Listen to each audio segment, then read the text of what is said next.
안녕하세요. 금융을 읽어주는 프리랜스 이엔입니다.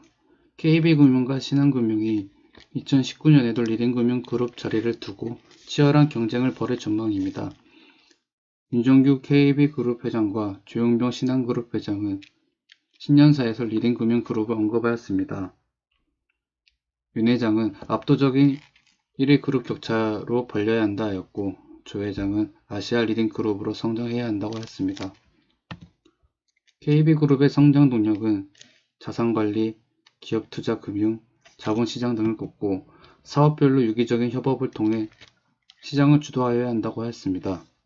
조현병 신한회장은 조직, 채널, 인력, 상품 및 서비스 등을 통합한 원 신한 전략을 강조하였습니다.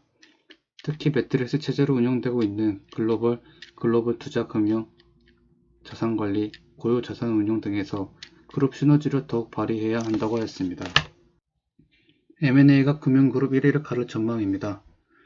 현재 KB금융의 자산규모나 이익모두 신한금융을 누르고 있어 리딩금융그룹으로 평가받고 있습니다. 작년 1에서 3분기 거둔 순이익은 2조 8,688억 원으로 신한금융보다 2,254억 더 많습니다. 총 자산 역시 KB금융이 20조가량 더 많습니다.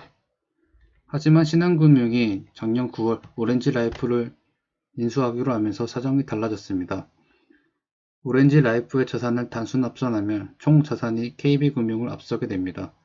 역시 M&A로 성장한 금융그룹다운 사업 전략입니다. 올해를 기점으로 KB금융이 또 다른 인수합병을 성사시키지 못하면 리딩금융그룹은 신한금융에 넘어가게 됩니다. KB금융 윤 회장은 이 때문에 동남아시아와 선진국 시장 투트랙 전략으로 글로벌 부문에서도 시장 지위를 확보할 것이라 하였습니다.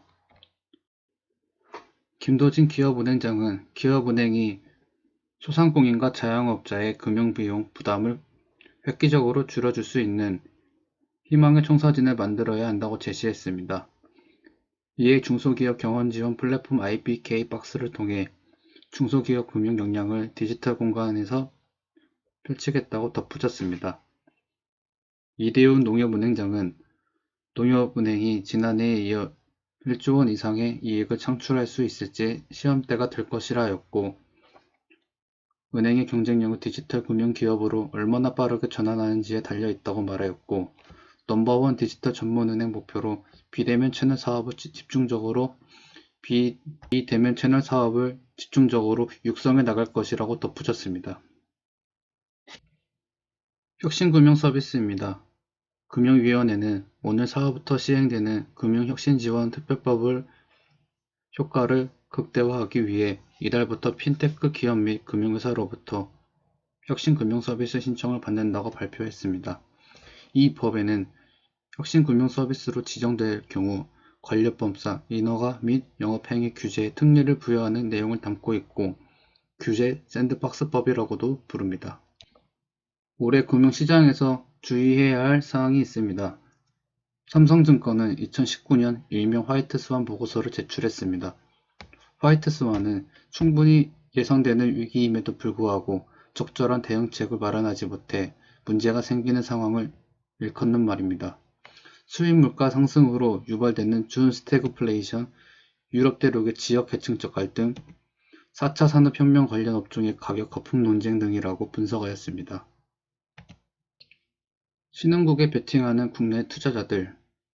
지난해 급락한 신흥국 증시의 반등으로 인해 국내 투자자들의 베팅이 늘어나고 있습니다.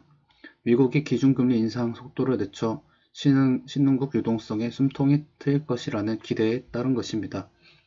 미중 무역 분쟁 완화 등에 대한 시장의 기대도 신흥국 투자 심리에 불을 지피고 있습니다.